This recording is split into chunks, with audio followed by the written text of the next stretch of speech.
ಅರೆ ಕಡಿಮೆ ಹಾಕು ಆದ್ರೆ ಅಸಲಿ ಹಾಕು. MDH ಕಾಶ್ಮೀರಿ ಕೆಂಪು ಮೆಣಸಿನ ಪೌಡರ್. ನಮಸ್ಕಾರ, ನೀವು ನೋಡ್ತಾ ಇದ್ದೀರಾ ರಿಪಬ್ಲಿಕ್ ಕನ್ನಡ. ನಾನು ಪ್ರವೀಣ್. ನನ್ನ ಜೊತೆ ಇದೀಗ ನನ್ನ ಕಲೀಗ ಅಶ್ವಿನಿ ದೇವಾಡಿಗ ಜಾಯ್ನ್ ಆಗಿದ್ದಾರೆ. ಅಶ್ವಿನಿ, ಓಟ್ ಯು. Thank you Praveen. ಮೊದಲ ಸುದ್ದಿಯನ್ನ ಗಮನಿಸೋದಾದ್ರೆ, ಈಗಾಗಲೇ ಕುರ್ಚಿ ಕದನ ತಾರಕಕ್ಕೇರ್ತಾ ಇದೆ. ಒಂದು ಕಡೆಯಲ್ಲಿ, ಮತ್ತೊಂದು ಕಡೆಯಲ್ಲಿ ಮೀಟಿಂಗ್ ಮೇಲೆ ಮೀಟಿಂಗ್ಗಳು ಕೂಡ ನಡೀತಾ ಇದೆ. ಔತಣಕೂಟಗಳಾಯಿತು. ಔತಣಕೂಟಗಳಾದ ನಂತರದಲ್ಲಿ ಒಂದಷ್ಟು ಸಭೆಗಳಾಯಿತು, ಚರ್ಚೆಗಳಾಯಿತು. ಕಾಂಗ್ರೆಸ್ನಲ್ಲಿ ನಾಯಕತ್ವ ಕದನ ಕೈ ಮೀರ್ತಾ ಇದೆ ಅನ್ನೋದು ಗೊತ್ತಾಗ್ತಾ ಇದೆ. ಸಿಎಂ ಟೀಮ್ ಹಾಗೂ ಡಿಕೆ ಬಣದಿಂದ ಈಗ ಶಕ್ತಿ ಪ್ರದರ್ಶನಕ್ಕೂ ಕೂಡ ವೇದಿಕೆ ರೆಡಿ ಆಗ್ತಾ ಇದೆ. ಕುರ್ಚಿ ಕುರುಕ್ಷೇತ್ರದಲ್ಲಿ ಡಿನ್ನರ್ ಪಾಲಿಟಿಕ್ಸ್. ಸಚಿವರು ಶಾಸಕರಿಗೆ ಡಿಕೆ ಬ್ರದರ್ಸ್ ಇಂದ ಔತಣಕೂಟ. ಪ್ರವೀಣ್ ದೊಡ್ಡನವರ್ ಫಾರ್ಮ್ ಹೌಸ್ ನಲ್ಲಿ ಡಿನ್ನರ್. 40ಕ್ಕೂ ಹೆಚ್ಚು ಶಾಸಕರಿಗೆ ಅಂಟಂಬಾಸ್ ಔತಣಕೂಟವನ್ನ ಕೊಟ್ಟಿದ್ದಾರೆ. ನಿನ್ನೆಯಷ್ಟೇ ಗಮನಿಸಿದ್ವಿ, ಮೊನ್ನೆ ಔತಣಕೂಟಕ್ಕೆ ಹೋಗಿದ್ರು ಸಿಎಂ ಬಣದವರು. ಈಗ ಡಿಸಿಎಂ ಬಣದಿಂದ ಔತಣಕೂಟ. ಬ್ರೇಕ್ಫಾಸ್ಟ್ ಮೀಟಿಂಗ್ನ ಬಳಿಕ ಈಗ ಡಿನ್ನರ್ ಪಾಲಿಟಿಕ್ಸ್ ಕೂಡ ಶುರುವಾಗ್ತಾ ಇದೆ. ಸುಮಾರು 40ಕ್ಕೂ ಹೆಚ್ಚು ಡಿಕೆ ಬಣದವರು ಈ ಡಿನ್ನರ್ನಲ್ಲಿ, ಔತಣಕೂಟದಲ್ಲಿ ಭಾಗಿಯಾಗಿದ್ರು ಅನ್ನುವಂಥ ಮಾಹಿತಿ.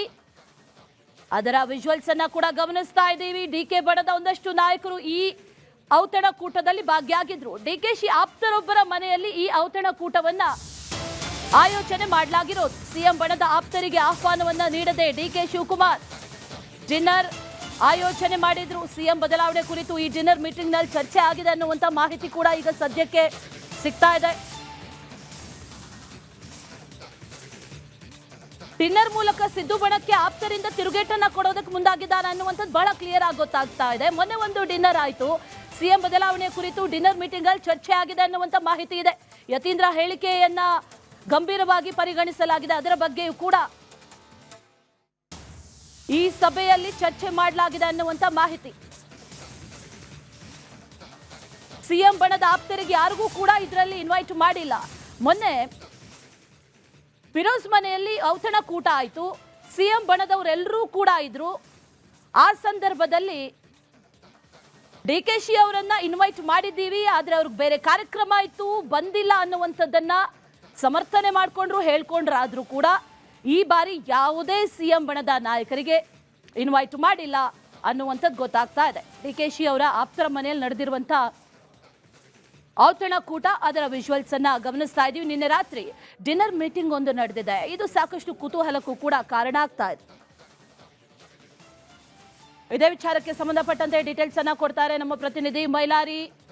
ನೇರ ಸಂಪರ್ಕದಲ್ಲಿ ಜಾಯ್ನ್ ಆಗ್ತಾ ಇದ್ದಾರೆ. ಮೈಲಾರಿ, ಗಮನಿಸ್ತಾ ಇದೀವಿ, ಮೊನ್ನೆ ಒಂದು ಔತಣಕೂಟ, ಅದಕ್ಕೆ ಕೌಂಟರ್ ಅನ್ನುವಂಥ ರೀತಿಯಲ್ಲಿ ಈ ಔತಣಕೂಟ ಆಯೋಜನೆ ಆಯ್ತಾ ಅನ್ನುವಂಥ ಪ್ರಶ್ನೆಗಳು ಈಗ ಹರಿದಾಡ್ತಾ ಇರೋದು. ಅದರ ಜೊತೆಯಲ್ಲಿ ಹೈಕಮಾಂಡ್ ಕೊಟ್ಟಂತ ಸೂಚನೆಯ ನಂತರದಲ್ಲೂ ಕೂಡ ಈ ಕುರುಕ್ಷೇತ್ರ ಮುಂದುವರಿಯುತ್ತೆ ಅನ್ನೋದಾದ್ರೆ ಮುಂದೆ ಎಲ್ಲಿ ಹೋಗುತ್ತೆ ಅನ್ನುವಂಥ ಪ್ರಶ್ನೆಯೂ ಕೂಡ ಈಗ ಸದ್ಯಕ್ಕಿದೆ. ಡೀಟೇಲ್ಸ್ ಅನ್ನ ಕೊಡೋದಾದ್ರೆ ಮೈಲಾರಿ.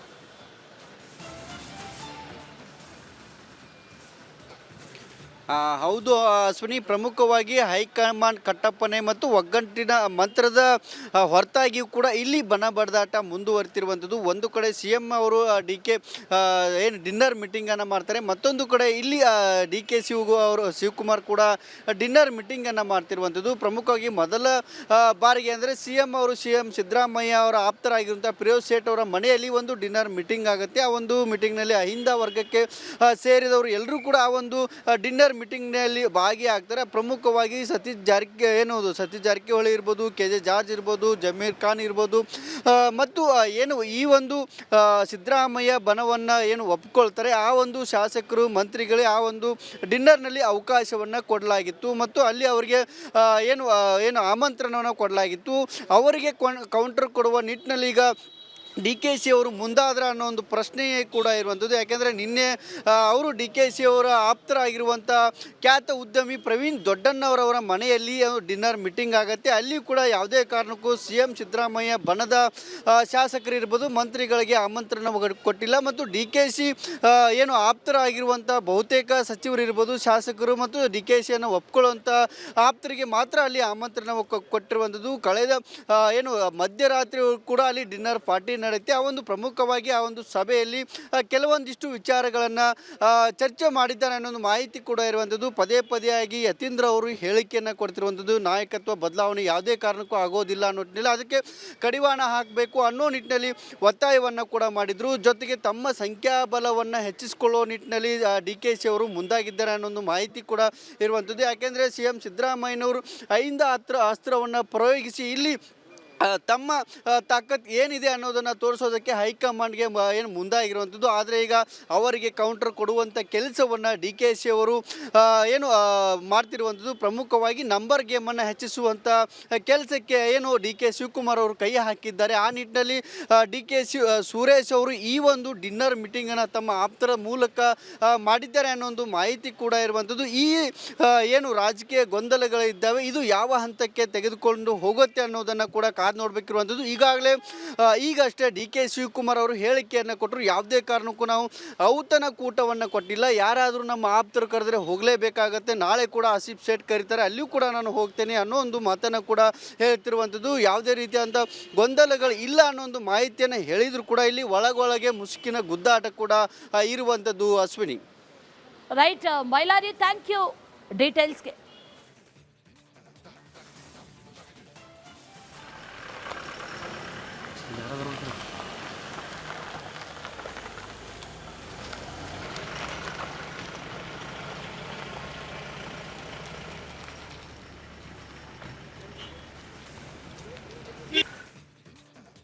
ನಿನ್ನೆ DK ಶಿವಕುಮಾರ್ ಮನೆಯಲ್ಲಿ DK ಶಿವಕುಮಾರ್ ಆಪ್ತರ ಮನೆಯಲ್ಲಿ ಒಂದು ಔತಣಕೂಟ ಆಯ್ತಲ್ಲ.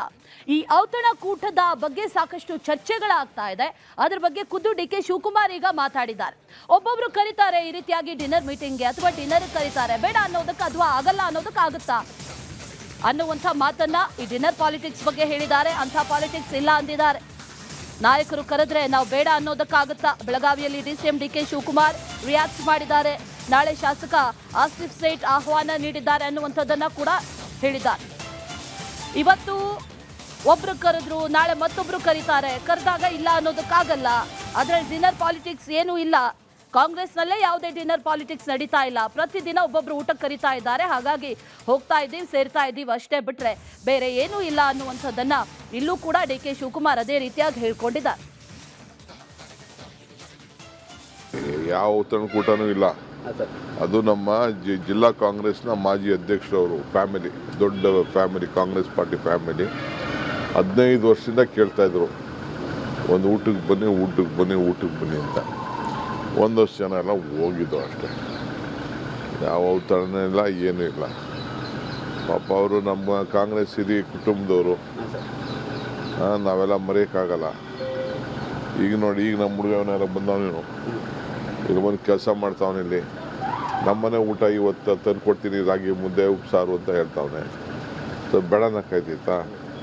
ಹಂಗೆ ದಿನ ಒಬ್ಬರು ಊಟ ತಂದು ಕೊಡ್ತಾ ಇದ್ದಾರೆ ಲೋಕಲ್ ಅವರು. ಇದು ನಮ್ಮ ಕ್ಷೇತ್ರದವ್ರು. ಹಂಗೆ ಅವರು ಪ್ರೀತಿಯಿಂದ ಕರೀತಾರೆ, ಒಂದೊಂದು ದಿನ ಹೋಗೋದು. ನಾಳಿದ್ದು ನಮ್ಮ ಸೇಠ್ ಕರೆದವನೆ, ಆಸಿಫ್ ಸೇಠ್ ಕರೆದವನೆ, ಫಿರೋಜ್ ಸೇಠ್ ಕರೆದವನೆ. ಹಂಗೆ ಒಂದೊಂದು ದಿನ ಹೋಗೋದು. ಯಾವ ಔತಣಕೂಟನೂ ಇಲ್ಲ. ಅದು ನಮ್ಮ ಜಿಲ್ಲಾ ಕಾಂಗ್ರೆಸ್ನ ಮಾಜಿ ಅಧ್ಯಕ್ಷರವರು ಫ್ಯಾಮಿಲಿ, ದೊಡ್ಡ ಫ್ಯಾಮಿಲಿ, ಕಾಂಗ್ರೆಸ್ ಪಾರ್ಟಿ ಫ್ಯಾಮಿಲಿ 15 ವರ್ಷದಿಂದ ಕೇಳ್ತಾ ಇದ್ರು, ಒಂದು ಊಟಕ್ಕೆ ಬನ್ನಿ ಅಂತ. ಒಂದಷ್ಟು ಜನ ಎಲ್ಲ ಹೋಗಿದ್ದು ಅಷ್ಟೇ. ಯಾವ ಔತಣ ಇಲ್ಲ, ಏನೂ ಇಲ್ಲ. ಪಾಪ ಅವರು ನಮ್ಮ ಕಾಂಗ್ರೆಸ್ ಹಿರಿಯ ಕುಟುಂಬದವರು, ನಾವೆಲ್ಲ ಮರೆಯೋಕ್ಕಾಗಲ್ಲ. ಈಗ ನೋಡಿ, ಈಗ ನಮ್ಮ ಹುಡುಗವನ್ನೆಲ್ಲ ಬಂದವನೇನು ಇಲ್ಲಿ ಬಂದು ಕೆಲಸ ಮಾಡ್ತಾವನೆ. ಇಲ್ಲಿ ನಮ್ಮನೆ ಊಟ ಇವತ್ತು ತಂದು ಕೊಡ್ತೀನಿ, ರಾಗಿ ಮುದ್ದೆ ಉಪ್ಸಾರು ಅಂತ ಹೇಳ್ತಾವನೆ. ಸೊ ಬೇಡನಕ್ಕಾಯ್ತಾ? ಹಂಗೆ ದಿನ ಒಬ್ಬರು ಊಟ ತಂದು ಕೊಡ್ತಾ ಇದ್ದಾರೆ ಲೋಕಲ್ ಅವರು. ಇದು ನಮ್ಮ ಕ್ಷೇತ್ರದವ್ರು. ಹಂಗೆ ಅವರು ಪ್ರೀತಿಯಿಂದ ಕರೀತಾರೆ, ಒಂದೊಂದು ದಿನ ಹೋಗೋದು. ನಾಳಿದ್ದು ನಮ್ಮ ಸೇಠ್ ಕರೆದವನೆ, ಆಸಿಫ್ ಸೇಠ್ ಕರೆದವನೆ, ಫಿರೋಜ್ ಸೇಠ್ ಕರೆದವನೆ. ಹಂಗೆ ಒಂದೊಂದು ದಿನ ಹೋಗೋದು. ಯಾವ ಔತಣಕೂಟನೂ ಇಲ್ಲ. ಅದು ನಮ್ಮ ಜಿಲ್ಲಾ ಕಾಂಗ್ರೆಸ್ನ ಮಾಜಿ ಅಧ್ಯಕ್ಷರು. ಪ್ರವೀಣ್ ದೊಡ್ಡಣ್ಣನವರ್ ಫಾರ್ಮ್ ಹೌಸ್ ನಲ್ಲಿ ಒಂದು ಔತಣ ಕೂಟ ಇಲ್ಲಿ ಅರೇಂಜ್ ಆಗುತ್ತೆ. ಈ ಅರೇಂಜ್ ಆದಂತ ಔತಣಕೂಟ ಇದೆಯಲ್ಲ, ಇದು ಹಾಗಾದ್ರೆ ಪ್ರವೀಣ್ ದೊಡ್ಡಣ್ಣನವರು ಅರೇಂಜ್ ಮಾಡಿದ್ರ ಅನ್ನುವಂತ ಪ್ರಶ್ನೆ ಈಗ ಕಾಡ್ತಾ ಇರೋದು. ಆದ್ರೆ ಅಲ್ಲ ಅನ್ನುವಂಥದ್ದು ಗೊತ್ತಾಗ್ತಾ ಇದೆ. ಹಾಗಾದ್ರೆ ಈ ಫಾರ್ಮ್ ಹೌಸ್ ನಲ್ಲಿ ಔತಣಕೂಟವನ್ನ ಅರೇಂಜ್ ಮಾಡಿದ್ ಯಾರು ಅನ್ನುವಂತ ಪ್ರಶ್ನೆ. ರಾತ್ರೋರಾತ್ರಿ ಬೆಳಗಾವಿಗೆ ಡಿ.ಕೆ. ಸುರೇಶ್ ಹೋಗ್ತಾರೆ. ರಾಜ್ಯ ರಾಜಕೀಯದಲ್ಲಿ ಡಿನ್ನರ್ ಪಾಲಿಟಿಕ್ಸ್ ಬಹಳ ಜೋರಾಗ್ತಾ ಇದೆ. ಈ ಔತಣಕೂಟದಲ್ಲಿ ಡಿ.ಕೆ. ಬ್ರದರ್ಸ್ ಗೇಮ್ ಪ್ಲಾನ್ ಮಾಡಿದ್ದಾರೆ. ಶಕ್ತಿ ಪ್ರದರ್ಶನಕ್ಕೆ ವೇದಿಕೆಯನ್ನ ಅಣಿಗೊಳಿಸಿದ್ದೆ ಡಿ.ಕೆ. ಸುರೇಶ್. ಸಿಎಂ ಬಣದ ಒಗ್ಗಟ್ಟು ಯಾವಾಗ ಪ್ರದರ್ಶನ ಆಯ್ತು, ಯಾವಾಗ ಅಹಿಂದ ನಾಯಕರು ಒಟ್ಟುಗೂಡಿ ಡಿನ್ನರ್ ಮೀಟಿಂಗ್ ಅನ್ನ ಮಾಡಿದ್ರು, ಆ ನಂತರದಲ್ಲಿ ಅಣ್ಣನ ಪರ ರಣತಂತ್ರವನ್ನ ಹೆಣೆಯೋದಕ್ಕೆ ಬೆಳಗಾವಿಗೆ ಸುರೇಶ್ ಹೊರಡ್ತಾರೆ. ಆಪ್ತನ ತೋಟದ ಮನೆಯಲ್ಲಿ ಈ ಔತಣಕೂಟ ಪ್ಲಾನ್ ಮಾಡಿದ್ದೇ ಸುರೇಶ್ ಅನ್ನುವಂತ ಮಾಹಿತಿ ಇದೆ. ಡಿ.ಕೆ. ಸುರೇಶ್ ಎಲ್ಲವನ್ನು ಪ್ಲಾನ್ ಮಾಡಿದ್ದು ಸಚಿವರು ಶಾಸಕರು ಸೇರಿ 40ಕ್ಕೂ ಹೆಚ್ಚು ಜನರಿಂದ ಈ ಡಿನ್ನರ್ ಮೀಟಿಂಗ್ ನಡೆದಿದೆ. ಈ ಮೀಟಿಂಗ್ ಅಲ್ಲಿ ಯತೀಂದ್ರ ಸಿದ್ದರಾಮಯ್ಯ ಅವರ ಹೇಳಿಕೆ ಆಗಿರ್ಬೋದು, ಜೊತೆಗೆ ಸಿಎಂ ಬದಲಾವಣೆಯ ವಿಚಾರ ಆಗಿರ್ಬೋದು, ಆ ಎಲ್ಲ ವಿಚಾರದ ಬಗ್ಗೆಯೂ ಕೂಡ ಒಂದಷ್ಟು ಚರ್ಚೆಗಳು ನಡೆದಿದೆ ಅನ್ನುವಂಥ ಮಾಹಿತಿ ಈಗ ಸದ್ಯಕ್ಕೆ ಲಭ್ಯ ಆಗ್ತಾ ಇದೆ. ಇದೇ ವಿಚಾರಕ್ಕೆ ಸಂಬಂಧಪಟ್ಟಂತೆ ಡೀಟೇಲ್ಸ್ ಅನ್ನ ಕೊಡ್ತಾ ಹೋಗ್ತಾರೆ ನಮ್ಮ ಪ್ರತಿನಿಧಿ ಬಸವರಾಜ್. ನೇರ ಸಂಪರ್ಕದಲ್ಲಿ ಜಾಯಿನ್ ಆಗ್ತಾ ಇದ್ದಾರೆ. ಬಸವರಾಜ್, ಡಿ.ಕೆ. ಬ್ರದರ್ಸ್ ಒಂದಷ್ಟು ಪ್ಲಾನ್ ಮಾಡಿದ್ದಾರೆ ಅನ್ನುವಂಥದ್ದು ಗೊತ್ತಾಗ್ತಾ ಇದೆ. ಮೊನ್ನೆ ನಡೆದಂತ ಔತಣಕೂಟ, ಅದರಲ್ಲೂ ಅಹಿಂದ ನಾಯಕರ ಶಕ್ತಿ ಪ್ರದರ್ಶನ ಡಿ.ಕೆ. ಬ್ರದರ್ಸ್ ಅನ್ನ ಒಂಚೂರು ವಿಚಲಿತಗೊಳಿಸಿದ್ಯಾ ಅನ್ನುವಂಥ ಪ್ರಶ್ನೆ ಈ ಮೂಲಕ ಕಾಡ್ತಾ ಇದೆ. ಡೀಟೇಲ್ಸ್ ಅನ್ನ ಕೊಡೋದಾದ್ರೆ ಖಂಡಿತ ಅಶ್ವಿನಿ, ನೀವು ಕಳೆದ ಒಂದೂವರೆ ತಿಂಗಳಿಂದ ರಾಜ್ಯ ರಾಜಕಾರಣವನ್ನು ಗಮನಿಸಿದ್ದಲ್ಲಿ ಒಂದು ತಂತ್ರ ಪ್ರತಿತಂತ್ರಗಳನ್ನ ರಾಜಕೀಯ ಭಾಗವಾಗಿ ಡಿ.ಕೆ. ಶಿವಕುಮಾರ್ ಬಣ ಮತ್ತು ಸಿದ್ದರಾಮಯ್ಯ ಬಣಗಳು ಮಾಡ್ತಾ ಇರೋದನ್ನ ನೀವು ಗಮನಿಸಿರ್ಬೋದು. ಒಂದು ಬಣ ಔತಣಕೂಟಕ್ಕೆ ಸೇರಿ ಇನ್ನೊಂದು ಬಣ ಔತಣಕೂಟ ಮಾಡೋದು, ಮೀಟಿಂಗ್ ಸೇರುವುದು, ಇದೆಲ್ಲವೂ ಕೂಡ ಕಳೆದ ಒಂದೂವರೆ ತಿಂಗಳಿಂದ ನಡೀತಾನೆ ಇತ್ತು. ಮೊನ್ನೆ ಅಷ್ಟೇ ಸಿಎಂ ಸಿದ್ದರಾಮಯ್ಯ ಅವರು ಅಹಿಂದ ವರ್ಗ ಏನು ಮೀಟಿಂಗ್ ಅನ್ನ ಮಾಡ್ತು, ಡಿನ್ನರ್ ಮೀಟಿಂಗ್ ಅನ್ನ ಆಸಿಫ್ ಸೇಠ್ ಅವರ ಮನೆಯಲ್ಲಿ ಮಾಡ್ತು. ಡಿ.ಕೆ. ಶಿವಕುಮಾರ್ ಅವ್ರಿಗೆ ಆಹ್ವಾನ ಇತ್ತು ಅನ್ನುವಂಥ ಮಾತನ್ನ ಆಸಿಫ್ ಸೇಠ್ ಅವರು ಹೇಳಿದ್ರು. ಆದರೆ ಅಲ್ಲಿ ಡಿ.ಕೆ. ಶಿವಕುಮಾರ್ ಬಣದ ಯಾವ ಸದಸ್ಯರು ಕೂಡ ಆ ಒಂದು ಊಟಕ್ಕೆ ಹೋಗಿರಲಿಲ್ಲ. ಆದರೆ ನಿನ್ನೆ ಈ ರಣತಂತ್ರವನ್ನು ಹೆಣೆಯ ಕೆಲಸವನ್ನ ಡಿ.ಕೆ. ಸುರೇಶ್ ಮತ್ತು ಡಿ.ಕೆ. ಬ್ರದರ್ಸ್ ಮಾಡಿರ್ತಕ್ಕಂಥದ್ದು. ಬಹಳ ಪ್ರಮುಖವಾಗಿ ಡಿ.ಕೆ. ಸುರೇಶ್ ಅವರಿಗೆ ಬೆಳಗಾವಿಗೆ ಬಂದಿದ್ರು ನಿನ್ನೆ ಬೆಳಗ್ಗೆ. ಅವರು ಯಾವುದೇ ಸದಸ್ಯರಲ್ಲ, ಒಂದು ನೀವು ಗಮನಿಸಬಹುದು, ಅವರು MLC ಅಧಿವೇಶನ ನಡೆಯುವಂಥ ಸಂದರ್ಭದಲ್ಲಿ ಬೆಳಗಾವಿಗೆ ಬಂದಿದ್ದೇ ಈ ಒಂದು ಔತಣಕೂಟದ ವಿಚಾರವಾಗಿ ಅನ್ನುವಂಥ ಮಾಹಿತಿಗಳು ಲಭ್ಯ ಆಗ್ತಾ ಇದ್ದಾವೆ. ಬಹಳ ಪ್ರಮುಖವಾಗಿ ತಮ್ಮ ಆಪ್ತರ ಮೂಲಕ ಔತಣಕೂಟವನ್ನು ಏರ್ಪಡಿಸಿ ಶಾಸಕರನ್ನ ಒಗ್ಗಟ್ಟಿಸುವುದು ಮತ್ತು ಶಾಸಕರಿಗೆ ಒಂದು ಔತಣಕೂಟ ಕೊಟ್ಟು ಬಲಪಡಿಸ್ಕೊಳ್ತಕ್ಕಂಥ ಕೆಲಸವನ್ನು ಮಾಡಿದ್ದಾರೆ. ತಮ್ಮ ಬಣವನ್ನು ಬಲಪಡಿಸಿಕೊಂಡು ಜೊತೆಗೆ ಒಂದು ಕೌಂಟರ್ ಕೊಡುವಂಥ ಕೆಲಸವನ್ನು ಕೂಡ ನಿನ್ನೆಯ ಡಿನ್ನರ್ ಮೀಟಿಂಗ್ ಮೂಲಕ ಆಗಿರ್ತಕ್ಕಂಥದ್ದು. ಈಗಲೂ ಕೂಡ ಡಿ.ಕೆ. ಸುರೇಶ್ ಅವರು ಬೆಳಗಾವಿ ಭಾಗದಲ್ಲೇ ಇದ್ದಾರೆ ಅನ್ನುವಂಥದ್ದು ಮತ್ತು ಅಣ್ಣನ ಪರವಾಗಿ ನಿಂತ್ಕೊಂಡು ಬೆಳಗಾವಿಯಲ್ಲಿ ಒಂದು ರೀತಿಯಲ್ಲಿ ಶಾಸಕರನ್ನ ಒಗ್ಗೂಡಿಸ್ತಕ್ಕಂಥದ್ದು ಮತ್ತು ಯಾರಿಗೆಲ್ಲ ವಿರೋಧಿಗಳಿಗೆ ರಣತಂತ್ರದ ಸಂದೇಶವನ್ನು ಕೊಡಬೇಕಲ್ಲ, ಆ ಸಂದೇಶವನ್ನು ಕೂಡ ನಿನ್ನೆ ಡಿನ್ನರ್ ಮೀಟಿಂಗ್ ಆಯೋಜನೆ ಮಾಡುವ ಮೂಲಕ ಡಿ.ಕೆ. ಬ್ರದರ್ಸ್ ಕೊಟ್ಟಿರ್ತಕ್ಕಂಥದ್ದು. ಈ ಮೂಲಕ ರಾಜ್ಯದಲ್ಲಿ ತೋಳ್ಬಲ ಪ್ರದರ್ಶನ ಈಗ ನಡೀತಾ ಇರ್ತಕ್ಕಂಥದ್ದು. ಒಂದು ಕಡೆ ಶಾಸಕರು ಅಧಿವೇಶನದಲ್ಲಿ ಭಾಗವಹಿಸಕ್ಕೆ ಒಂದು ಕಡೆ ಇದ್ದಾಗ ಸಹಜವಾಗಿ ಅವರನ್ನ ರೀಚ್ ಮಾಡೋಕೆ ಈಗ ಅನುಕೂಲ ಆಗ್ತದೆ. ಹಾಗಾಗಿ ಇಲ್ಲಿ ಒಂದು ಬೆಳಗಾವಿಗೆ ಡಿ.ಕೆ. ಬ್ರದರ್ಸ್ ಏನಿದ್ದಾರೆ, ಡಿ.ಕೆ. ಸುರೇಶ್ ಅವರು ಆಗಮಿಸಿದ್ದಾರೆ.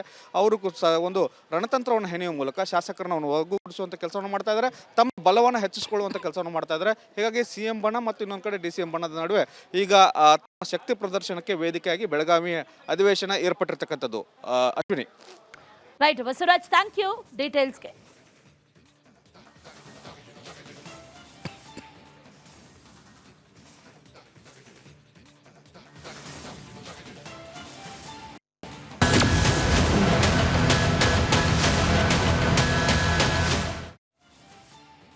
ಈ ಧರ್ಮಸ್ಥಳ ವಿಚಾರಕ್ಕೆ ಸಂಬಂಧಪಟ್ಟಂತೆ ಈಗಾಗಲೇ ಒಂದಷ್ಟು ಮುಖಗಳಂತೂ ಎಕ್ಸ್ಪೋಸ್ ಆಗಿದೆ. ಅವರು ಯಾವ ರೀತಿಯಾಗಿ ಪ್ಲಾನ್ ಮಾಡಿದ್ರು, ಅದರ ಜೊತೆಯಲ್ಲಿ ಷಡ್ಯಂತ್ರವನ್ನ ಯಾವ ರೀತಿಯಾಗಿ ರಚಿಸಿದ್ರು, ಇದೆಲ್ಲವೂ ಕೂಡ ಈಗಾಗಲೇ ಬಟಾಬಯಲಾಗಿರೋದು.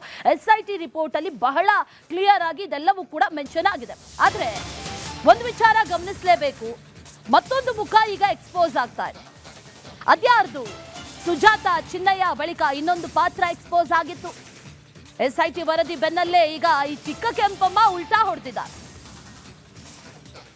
ಸೌಜನ್ಯ ಕಿಡ್ನಾಪ್ ನಡೆದಂತ ಸಂದರ್ಭದಲ್ಲಿ ನಾನೇ ಅಲ್ಲಿ ಮರದ ಪಕ್ಕದಲ್ಲಿ ನಿಂತು ಒಂದು 50 ಮೀಟರ್ ದೂರದಲ್ಲಿ ಕಣ್ಣಾರೆ ಅದನ್ನ ಕಂಡಿದ್ದೆ ಅನ್ನುವಂಥದ್ದನ್ನ ಹೇಳಿದ್ದಂತ ಚಿಕ್ಕ ಕೆಂಪಮ್ಮ ಈಗ ಯೂಟರ್ನ್. ಒಂದೊಂದಾಗಿ ಈ ಷಡ್ಯಂತ್ರಿಗಳ ಮುಖವಾಡ ಬಯಲಾಗ್ತಾ ಇದೆ. ಒಂದೊಂದ್ರೆ ಪಾತ್ರಧಾರಿಗಳನ್ನ ಕರ್ಕೊಂಡು ಬಂದ್ರು, ಆದ್ರೆ ಪಾತ್ರಧಾರಿಗಳು ಯಾರು ಕೂಡ ನಿಂತಿಲ್ಲ, ಉಲ್ಟಾ ಹೊಡೆದಿದ್ದಾರೆ, ತಮ್ಮ ಸ್ಟೇಟ್ಮೆಂಟ್ಗೆ ಬದ್ಧರಾಗಿಲ್ಲ. ಸೌಜನ್ಯ ಕಿಡ್ನಾಪ್ ನಡೆದಂಥ ಸಂದರ್ಭದಲ್ಲಿ 12-13 ವರ್ಷದ ಹಿಂದೆ ನಾನು ಅಲ್ಲೇ ಇದ್ದೆ, ಇಷ್ಟು ವರ್ಷ ನಾನು ಭಯ ಪಡ್ಕೊಂಡಿದ್ದೆ, ಹೇಳಲಿಲ್ಲ ಯಾರಿಗೂ ಕೂಡ, ಸತ್ಯವನ್ನ ಹೇಳೋದಕ್ಕೆ ಮುಂದೆ ಬಂದಿಲ್ಲ, ಈಗ ಅನ್ಯಾಯ ಆಗಿದೆ, ಸತ್ಯ ಹೇಳೋದಕ್ಕೆ ಮುಂದೆ ಬಂದಿದ್ದೀನಿ ಅನ್ನುವಂಥದ್ದನ್ನು ಹೇಳಿದಂಥ ಚಿಕ್ಕ ಕೆಂಪಮ್ಮ ಈಗ ಉಲ್ಟಾ ಹೊಡೆದಿದ್ದಾರೆ. SIT ರಿಪೋರ್ಟ್ ಬಂದ ಮೇಲೆ ಹೆದರ್ಕೊಂಡಂತೆ ಕಾಣಿಸ್ತಾ ಇದೆ ಈ ಬುರುಡೆ ಗ್ಯಾಂಗ್.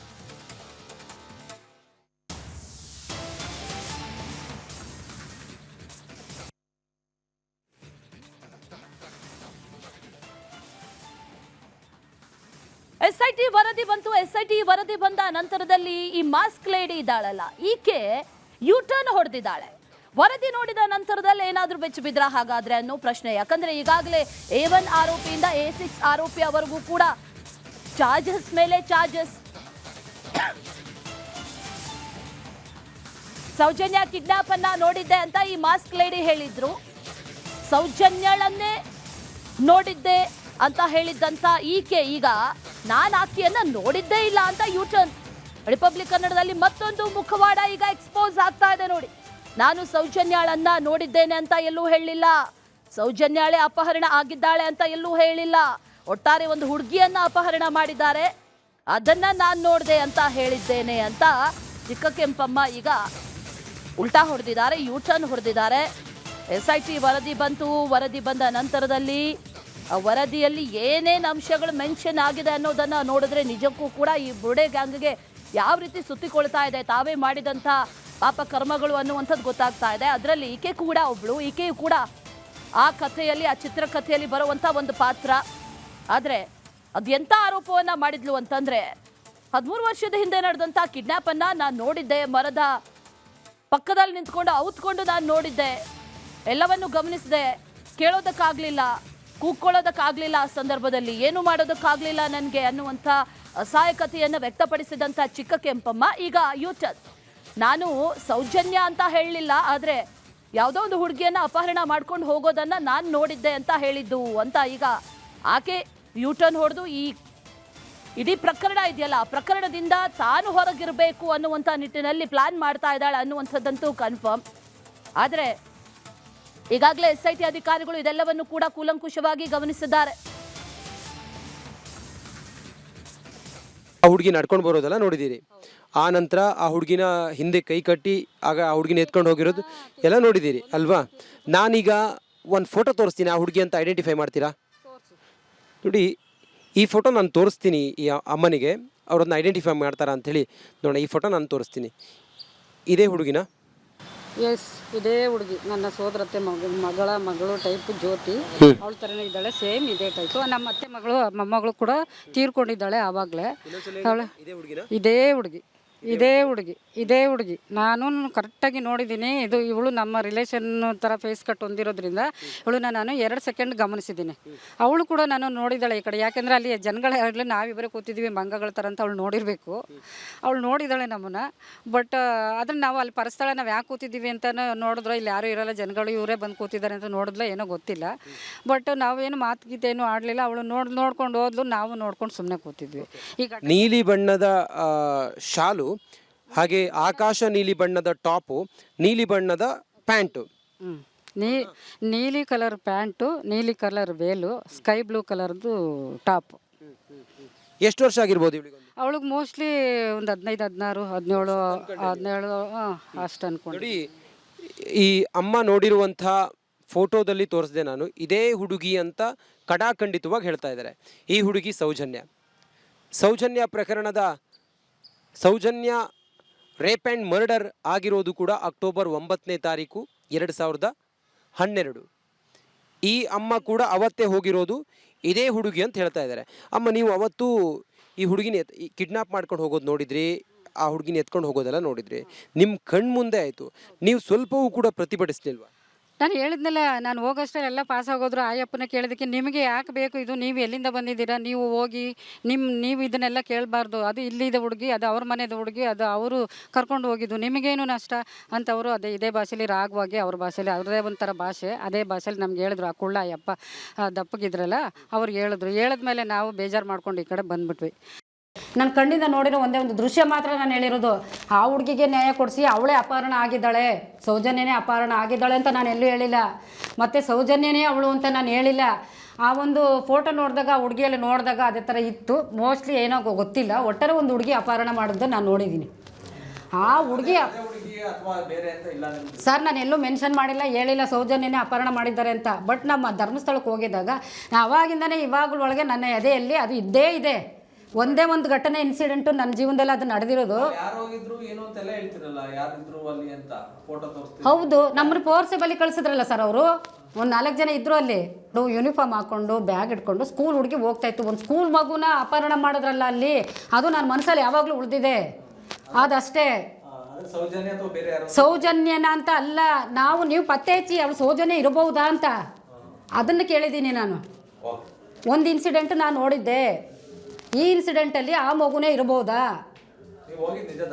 ಹೌದು, ಸತ್ಯವಾಗಿ ನಾವು ಹೋಗಿದ್ದೀವಿ, ನಾವು ನೋಡಿದ್ದೀವಿ. ಆದರೆ ಸೌಜನ್ಯ ಅಂತ ನಾನು ಎಲ್ಲೂ ಹೇಳಿಲ್ಲ. ಸೌಜನ್ಯ ಅಂತ ನಾನು ಹೆಂಗೆ ಡಿಸೈಡ್ ಮಾಡಲಿ? ಅವಳ ಹೆಸರು ಗೊತ್ತಿಲ್ಲ, ಅವಳು ಗೊತ್ತಿಲ್ಲ, ನನಗೆ ಯಾರೂ ಗೊತ್ತಿಲ್ಲ. ಅಲ್ಲಿ ನೋಡಿದವರು ಅಷ್ಟು ಜನ ಗೊತ್ತು ನನಗೆ. ಕಂಪೇರ್ ಮಾಡ್ಬೋದು ಸರ್, ಬಟ್ ನಾನು ಅವಳೇ ಅಂತ ಹೇಳೋಕ್ಕಾಗಲ್ಲ. ಈಗ ನಂತರ ಬೇಕಾದಷ್ಟು ಜನ ಇದ್ದಾರೆ. ಬಟ್ ಇನ್ನೊಂದು ವಿಚಾರ ಏನು ಅಂದರೆ, ನಾವು ನೋಡಿದ್ದು ಹುಡುಗಿನೂ ಅದಕ್ಕೂ ಕಂಪೇರ್ ಮಾಡಿದ್ರೆ ಆಲ್ಮೋಸ್ಟ್ ಅಲ್ಲಿ 99% ಇರಬಹುದು ಅಂತ ನಾನು ಹೇಳ್ತೀನಿ.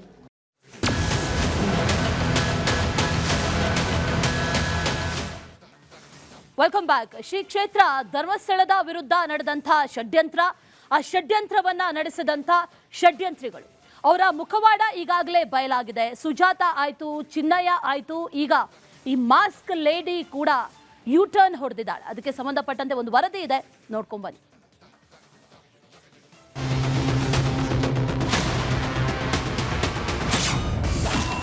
ಧರ್ಮಸ್ಥಳ ಷಡ್ಯಂತ್ರದಲ್ಲಿ ಮತ್ತೊಂದು ಮುಖ ಎಕ್ಸ್ಪೋಸ್. ಸುಜಾತ, ಚಿನ್ನಯ್ಯ ಬಳಿಕ ಇನ್ನೊಂದು ಪಾತ್ರ ಬಯಲು. SIT ವರದಿ ಬೆನ್ನಲ್ಲೇ ಉಲ್ಟಾ ಹೊಡೆದ ಮಾಸ್ಕ್ ಲೇಡಿ.